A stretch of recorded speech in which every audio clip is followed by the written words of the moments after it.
I don't know how else to say it. John Michael Osbourne was one of the baddest motherfuckers that's ever lived, and I'll say it to your face.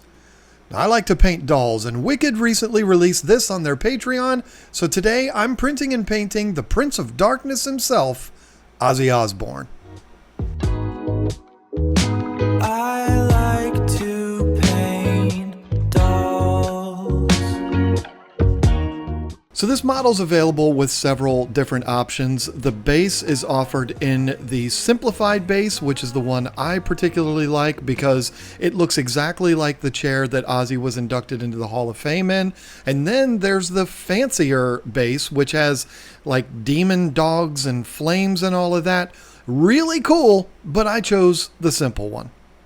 And then you have options for the portrait as well. You've got the kind of screaming face, which is really cool. I mean, that's a look that you would kind of associate with Ozzy. But then there's also the relaxed face. So for me, the one I chose to do was the simplified base with the relaxed face.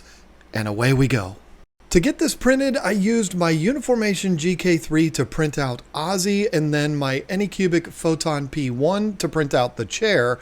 And then when it comes to the Basity base, which is the big round donut that the chair sits on, I used my Flashforge Adventure 5M FDM printer.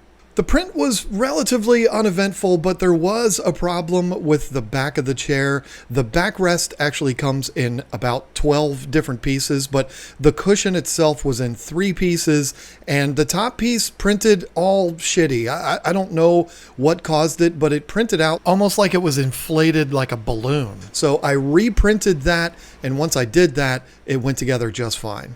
And yes, for God's sakes, ignore the extra drain holes. I don't know, those were kind of like rogue drain holes with Lychee software. I don't know how they got on there, but I was not going to reprint this just to fix those. I just filled them in with resin and it was fine. And while we're on the topic of filling things with resin, I also went through and filled in all of the gaps. I just use a little teeny needle tip bottle with a UV flashlight that I bought from Advanced Auto Parts, and it takes a little while, but it does a great job. I gotta give credit to Wicked here. When I attached the bottom of the legs to the thighs, I guess you could say, the seams were as good as I've ever seen on a resin print. It was unbelievable. No fill necessary, just glued them up and they were ready to paint. One of the challenging aspects of this model is that it really needs to be put together before painting and painted all as one. Now, I don't mean the entire model, but I'm saying the entire Basity base, the entire chair, and then Ozzy himself, with the exception of all of the skin. Everything basically had to be put together and painted fully assembled in order for it to look right, just because of the way it went together. That's not a knock on Wicked. I'm just saying this is how this model had to be done. So I glued everything up and then went through and sanded all of the parts, and everything went fine with the exception of one casualty that I had. I dropped the torso of this and broke this stupid little belt buckle off that's on Ozzy's collar. I don't even know what that's for. So I couldn't find that piece, of course, because it went flying. I recreated that little piece out of a couple of pieces of supports and glued it on, filled the gaps with resin, and I mean, you can't even really tell that it ever broke. So I'm happy with that, but I wish the damn thing didn't break to begin with.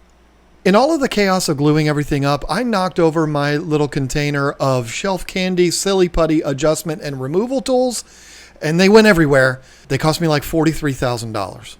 246. Now to the Basity base. This is what everything sits on. This printed out in 12 different pieces. As I said before, I did this on my FDM printer and it went together fine, but there were some pretty huge gaps between all 12 of the pieces. So I just went through with some standard wood filler, filled in all of those gaps, sanded the hell out of it, which made my entire office look like it snowed in here. It was horrible, but finally it was time to start painting these things. I like to use rattle cans to prime everything, and that really stinks. So I took it all outside onto my back porch, sprayed everything with a matte black cheap Rust-Oleum primer, and then brought everything back inside, and it was ready to start painting. Now to the next challenge of this model. Everything on this thing, with the exception of the Mr. T jewelry, the skin, and the hair, is black. And if I was to go through and just paint everything with some kind of black, it would look ridiculous because everything would look the same. So what I did was pulled out every single black paint that I have. Gloss black, matte black, cheap black, expensive black, all of it. And I just used different blacks on different parts of the model. For the chair, I used a Wicked paint, not associated with the designers of this model. It's the cheaper Hobby Lobby paint. I've actually used a lot of their paints and they work really well, particularly in the airbrush. I sprayed the entire thing, which wasn't exactly easy because, well, my spray booth is pretty small and this is really big and I just couldn't fit it in. That feels really good to be able to say that. I'm going to say it again. It was too big. I couldn't fit it in. For all of the bat parts that go around the back of the chair, and if you know anything about Ozzy Osbourne, you know exactly why they put bats on his chair, I used jet black from Wicked, and it turned out to look exactly the same as the other one. I don't know. They were two different bottles. I thought it was two different paints. They weren't. I did correct that in the future, but that's that. So far, this is all looking exactly the same, and I don't even know if that's going to change on camera. I think these are probably all going to look exactly the same. I don't know. I don't even know what I'm doing here. I just like to paint dolls.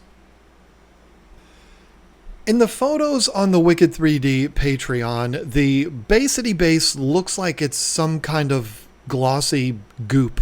I don't know. I don't know what it's supposed to be, but it looks pretty cool and it's glossy. So I sprayed the entire thing with a gloss clear coat to give it that shiny, goopy look. And then I painted the rim around the edge with Vallejo's black gray. And I thought it was too light. So once that dried, I came back with some Agrax Earthshade to darken that up a little bit and make it look a little grungy. If I'm going to be brutally honest with you, this is the only part of the model that I'm not thrilled with, and I don't mean the sculpt, I mean my paint job, but I mean, what are you supposed to do with it? It's just a big glossy donut. I don't know. Next, I glued all of the bat parts to the backrest of the chair and then glued the backrest of the chair to the seat, which fully assembled the chair, and it was ready to start putting some detail onto this. And I did that through the magic of dry brushing. I started out with a black gray from Vallejo, and then I came back in dry brushing again with natural gray, and then again with deck tan. And with deck tan, all I really wanted to do was touch the highest points and the sharpest edges just to really make them pop. And it did exactly what I wanted it to do. It highlighted all of the details in this chair and just made it look like a weathered chair. Even though Ozzy's chair didn't look like it was weathered and beat up, I just wanted to make it look like that on this because I don't know. I just didn't want it to be a black chair. So, and it worked out really well. But then I had to handle the issue with basically everything being the same color. And I did that using different sheens. I used a gloss sheen on all of the bat parts, a matte on all of the trim of the chair, and then for the cushion itself, I used a satin, all clear coats from Vallejo, and it worked out really well. It popped all of the detail. It made it look a little bit different from one panel to the next. I don't know. I don't know if any of this is making sense, but I just didn't want this to be one big solid black chair. I wanted it to look different. Different textures, have different sheens. And if I'm being honest, I think it worked out great. Then it was time to address these skulls, and this was a challenge. I didn't really know what to do with these because in some of the videos that I've seen of Ozzy actually sitting in this chair, the skulls look black but glossy, and then in other ones, they look silver, almost chrome, and then in other ones, they just look like a matte thing. It's just kind of hiding in there. I didn't really know what to do, so I just thought, well, I'm just going to do what I think will look cool. So I painted them with a teeny tiny bottle of Tester's metallic silver that I have. It's not quite a chrome, but it's almost there. This is a bottle of paint that I've had for like 6 years, and I use tiny amounts of it on tiny things sometimes, and it works out really, really well. But they stood out too much. So I came back in again with the airbrush and some Agrax Earthshade to darken them up a little bit and make them just look a little gnarlier. And it wasn't enough. So I came back in with snakebite leather and darkened them up a bit. And I love the way it looks. I mean, again, it depends on what reference you look at, but I think they look great, and I'm just going to leave them like they are. Now finally, to start painting John Michael himself, I started out with painting the trench coat, and I used my airbrush, which I haven't mentioned this yet, but it's my least favorite thing to do. Not that I don't like airbrushing, I just hate my airbrush. I bought this piece of shit Black Widow stupid airbrush from Harbor Freight. What do you expect? I mean, it's a cheap one. It came highly rated by a lot of people on YouTube, said it was this great device. I think it's dog shit. I am not a fan of this airbrush at all. But you know what? It's possible that it's user error, because I'm pretty brutal with my airbrush and my brushes themselves. So it might just be me, but I do not like this thing at all. I got a birthday coming up, and I'm going to hope that I get an airbrush for my birthday. Let me rephrase that. I'm going to hope my wife says, okay, what do you want for your birthday? I want an airbrush. Okay, go order that. That's what I hope happens. We'll see. If you're curious as to which one I want, I don't care. Anything but this. This one's terrible. All right, now let's get into another major problem that I had, and this was also entirely my fault. So when I printed out the portrait for Ozzy, I didn't really pay attention to where the supports were. And because he has hair that's hanging down over his face, there was a support that helped support that hair, and it was attached to his cheek. And it left a massive divot there. It looked horrible. I didn't even really see it until I got the white on there, and then I put primer on it, and it was right there staring at me in the face. It looked horrible. So I took a bunch of different sandpapers. I took a file. I used a little sanding sponge thing. I used all different types of things to get in there and sand that off. I thought I repaired it good enough, but as we move on through the painting of the skin, you'll see that I realize it's just not going to work.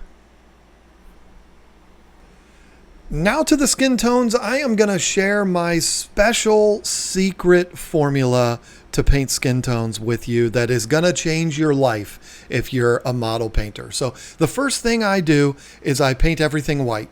And then I follow that up with violet red. This sounds awfully familiar, doesn't it? Yeah, I learned it from Ground Affected. Of course I did. But things get very different for me after that one step. The first flesh tone that I use is brown rose. I don't know why, I just love that color, and it's always worked out really well for me. But this is where the magic happens, and this is where my process differs from Ground Affected, Shelf Candy, all of those other super talented people on YouTube that are way better at this than me. But I have the magic formula. It's very different from them. My formula is this. I start out with the darker skin tones, and I just keep throwing skin tones at it until it gets where I want it to be. I have a lot of skin tones: medium flesh tone, dark flesh, flat flesh, old rose, brown rose, sunny skin tone, rosy flesh. I have all the different colors from Vallejo, and I just keep trying different colors until I get where I want to be. One of these days, I will have an actual documented formula, and I will use that same formula on every single skin tone that I do, unless it's somebody that needs a specific skin tone, like I just got done painting Mr. Miyagi. He needed to be a little darker. Okay, in situations like that, I'll change it up. But for the most part, I'm going to use the same formula every single time. I just don't know what that formula is yet. But maybe I'll get there one of these days. I don't know. Another 50 or 60 models, I'll probably have it figured out. Anyway, after throwing 3 or 4 skin tones on this, that's when I realized that that blemish on Ozzy's cheek was just too severe to ignore. I wasn't going to be able to look at this model without looking straight at that every single time. And so I just decided, you know what? To hell with the whole thing. I don't even care. I'm not on a deadline. I'm not in a hurry. I am going to just reprint this head.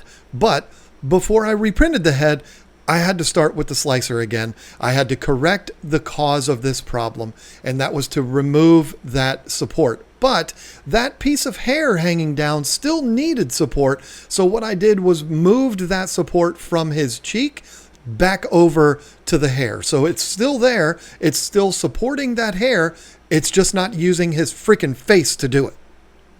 Once I was done fixing that issue, I started up the print on my Anycubic Photon P1, about a 3.5 hour print, no big deal. And while it was printing, I figured I would take advantage of that time and work on Ozzy's body a little bit more. And I started out with dry brushing. This time I didn't go multiple colors for dry brushing like I did on the back of the chair. I just went straight to deck tan to kind of hit those edges and highlight all of the ripples and all of the wrinkles and all of that in the trench coat. That worked out really well. And then I sealed all of that in with a satin top coat from Vallejo. This is one of my favorite top coats. I just absolutely love it. I use it on skins and I use it on anything that I want to be a little shinier than matte. Not glossy, but just have a little bit of a sheen to it. This is a leather trench coat, so it absolutely should have a little sheen. And then once that was done with a brush, I painted the shirt and pants with black gray from Vallejo. I love this color. It's one of my absolute favorite colors that Vallejo has. It is so close to black, but it's not quite black. It's really close. And if you see it on its own, you'll just think it's black. If it's right up next to black, you'll notice a little bit of a difference, but it's very subtle. And once I had the shirt and the pants painted with that black gray, I used Agrax Earthshade in the little ripples and wrinkles and all of that, basically the reverse of what I did on the trench coat, just to give them some depth and shadows and make those wrinkles and all of that stand out. And then I left it alone. I didn't put any clear coat or anything like that on top of the pants and shirt. I bet you didn't know that Ozzy Osbourne was a huge fan of the late great Mr. T. I know, I didn't know that either, but he must have been, because in this model he's wearing about 72 necklaces. And I've seen a lot of photos of Ozzy wearing a lot of necklaces, particularly later in his life, and they're always silver. So I painted all of those with the Tester's silver paint, metallic, shiny.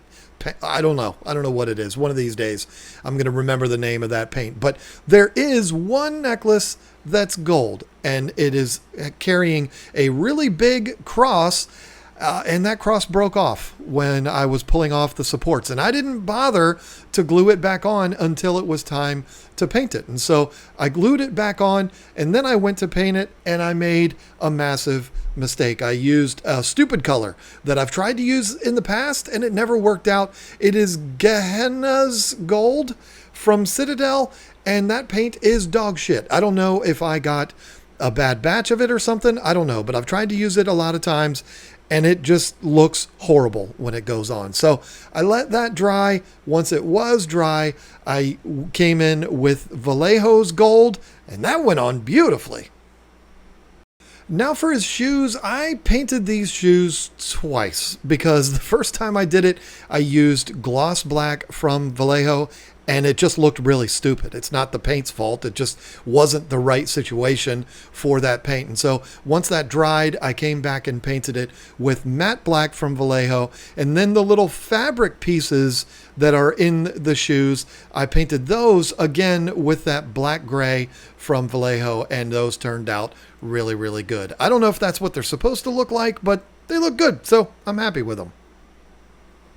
At this point, the reprint of the head was done on the P1, so I pulled it off, did the whole wash and cure thing, and then got started back on the skin tones again, which is painting it with primer first, of course, and then painting it white, violet red, brown rose, medium flesh tone, dark flesh, flat flesh. Again, I use all of them. I just keep on going through them until I find it where I like it. And I wish I had a better formula for you than that, but this is just what I do for now until I know exactly which ones to use.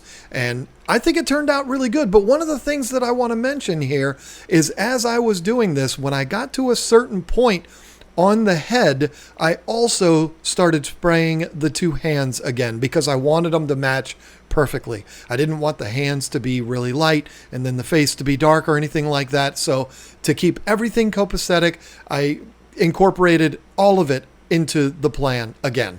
I hope that's making sense. Once all of the skin tones were where I wanted them to be, and after who knows how much time, I clear coated all of it with Vallejo satin top coat.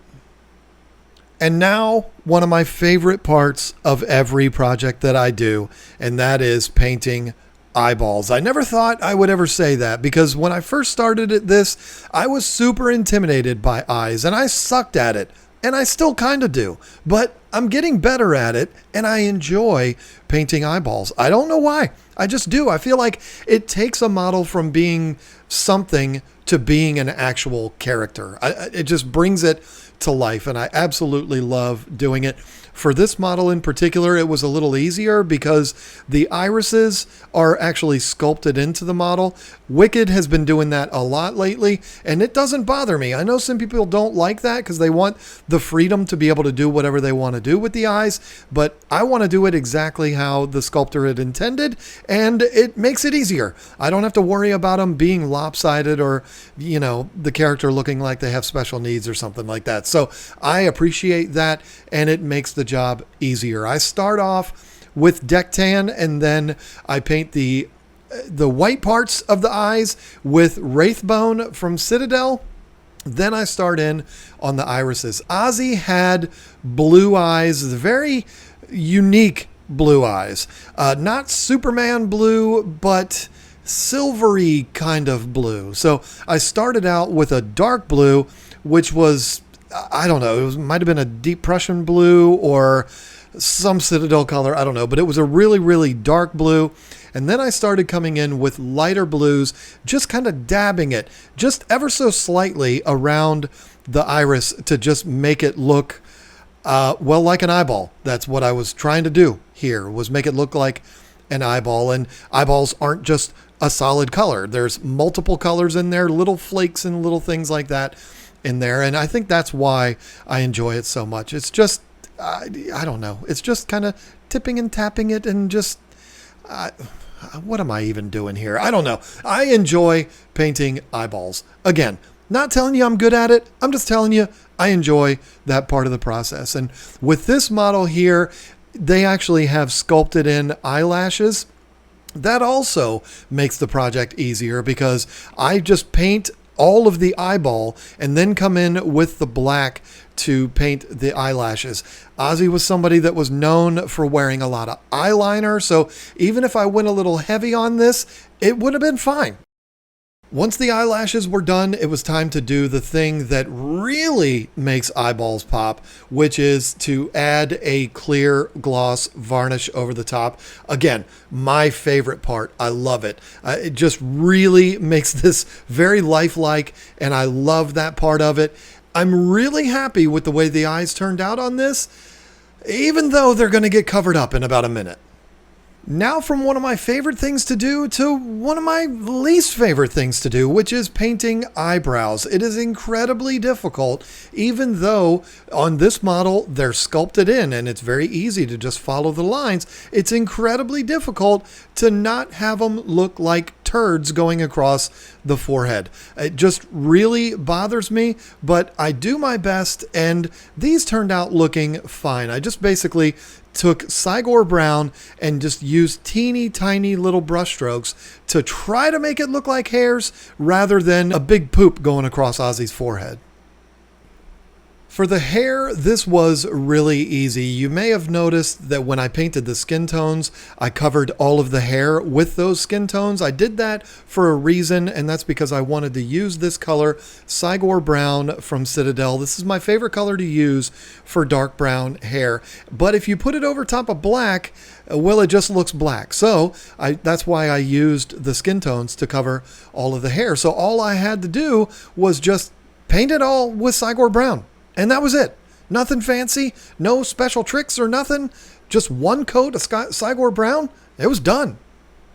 Now this model is so close to being done, but there's a few more little details that need to be addressed, starting with his rings. These are again silver and gold, and so I painted them silver and gold. And then once they were painted, I used a panel line wash on all of the rings and then went back to using that on all of the necklaces too, to just kind of add that detail to all of those. And then I also forgot about his belt buckle, which I could not see in any of the references. So I just assumed that it was going to be that silver color. I also painted that silver and then used the panel line wash on that. And all of his Flava Flav Mr. T jewelry was done.